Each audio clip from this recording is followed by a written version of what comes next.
Olá, pessoal. Hoje na aula de História nós vamos falar sobre a organização da vida social. O que é a vida social? A vida que as pessoas levam dentro de uma comunidade, dentro de uma cidade, dentro do ambiente onde eles moram, certo? E o objetivo dessa aula é identificar algumas características de cidades sumérias e egípcias e compará-las compreendendo a complexidade das civilizações antigas. Reconhecer as diferenças no poder político descentralizado em relação ao centralizado, analisando casos pertinentes aos dois modelos. Identificar aspectos de politeísmo e associá-lo às civilizações antigas, como a egípcia e a mesopotâmica. Então, a nossa aula é uma continuidade. Apesar de algumas cidades antigas encontrarem-se próximas entre si, elas podiam ter formas de organização política, econômica e social muito diferentes. As antigas cidades sumérias na Mesopotâmia, por exemplo, eram independentes, isto é, cada um tinha seu próprio sistema administrativo e jurídico. O que é o sistema administrativo? É como a cidade é administrada, né? As leis que tem dentro daquela cidade, a forma como a população interage, os deveres. Então, nós temos aí o administrativo e o jurídico. O controle político e religioso ficava nas mãos de um pequeno grupo social, enquanto a maior parte da população trabalhava nos campos e não participava das decisões políticas. Os sumérios eram politeístas, ou seja, acreditavam em vários deuses. Então, esses povos, os sumérios, eles tinham o próprio jeito deles de estarem governando a cidade. Então, primeiro, eles eram politeístas. O que é politeístas? Eles acreditavam em vários deuses. Não tinha apenas uma divindade que eles admirassem ou que eles respeitassem. Eles tinham vários que eles seguiam. E quem que mandava? E quem que tomava conta da cidade? Quem era administrativo da cidade? Era um grupo social muito pequeno. Com certeza eram as pessoas mais ricas do lugar. Enquanto a outra parte da população, elas trabalhavam no campo e elas não participavam das decisões políticas. Elas apenas tinham que aceitar o que era proposto pelos pelos que mandavam na cidade. E isso nós estamos falando dos sumérios. No Egito Antigo, a administração era dividida entre várias cidades, chamadas monos, que tinham um chefe local que pertencia à elite. O que pertencia à elite? Alguém muito rico. As cidades não eram independentes e faziam parte de um grande império governado por um faraó, que representava ao mesmo tempo o poder político e religioso. Então, diferente dos sumérios, agora nós estamos falando do Egito. Então, tinha o representante, que era o faraó, e ele mandava tanto no político da cidade, na organização da cidade, nas leis da cidade, como no religioso. As principais atividades econômicas eram a agricultura e a criação de animais. Camponeses, artesãos e pessoas escravizadas realizavam a maior parte do trabalho no campo e nas cidades. Então, quem trabalhava? Era somente essas pessoas. Os artesãos viviam daquilo que eles produziam. Os camponeses também tinham os seus animais, as suas plantações, viviam daquilo, e tinham os escravos. Esses escravos, na maior parte das vezes, eles trabalhavam para esse faraó, que era o grande, né, o que mandava na cidade, mas também trabalhava para outras pessoas, mas também ricas.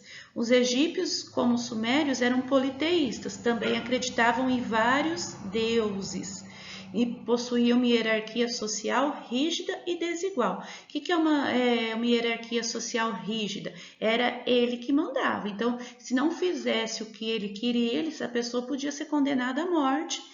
E ela era desigual, não era para todos, somente para os pobres, né? Para as pessoas da elite, não. As pessoas da elite tinham a sua parte de ficar mais tranquilo, de ter mais direitos que os demais.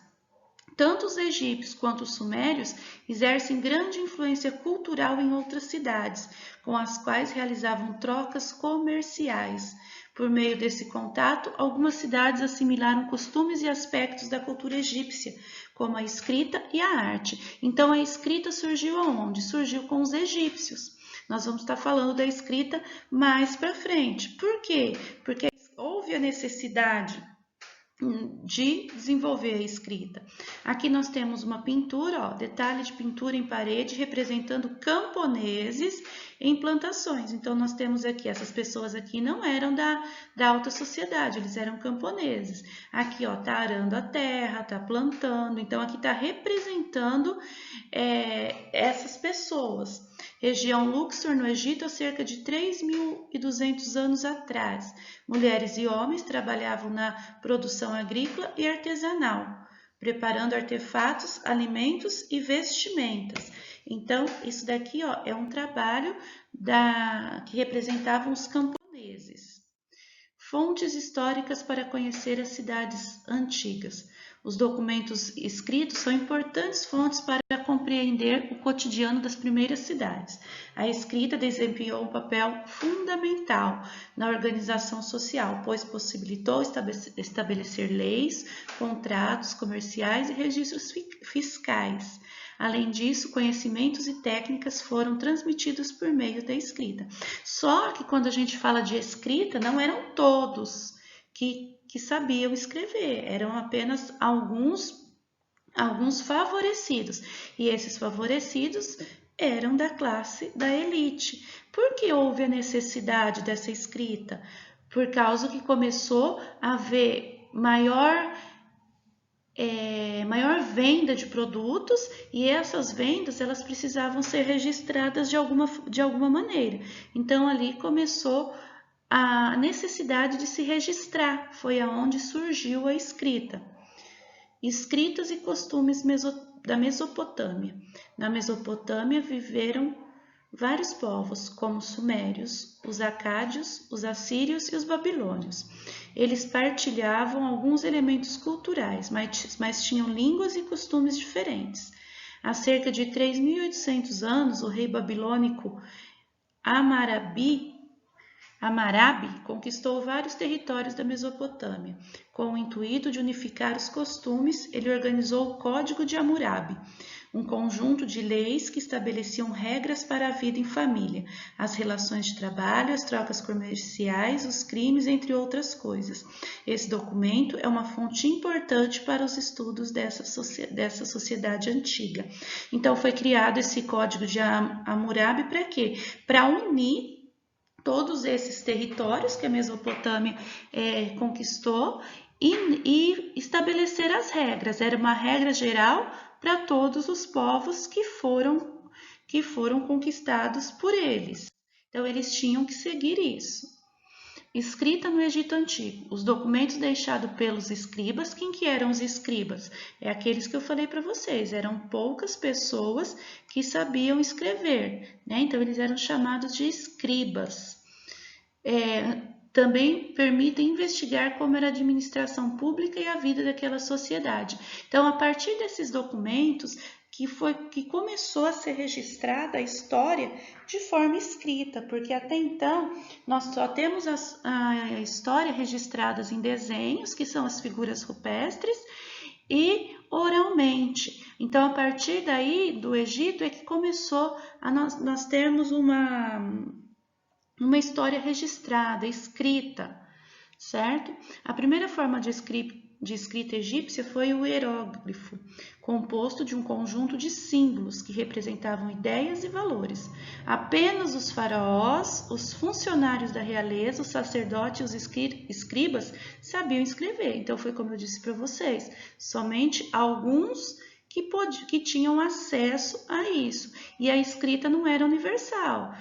Cada povo tinha símbolos diferentes para representar o que se queria escrever.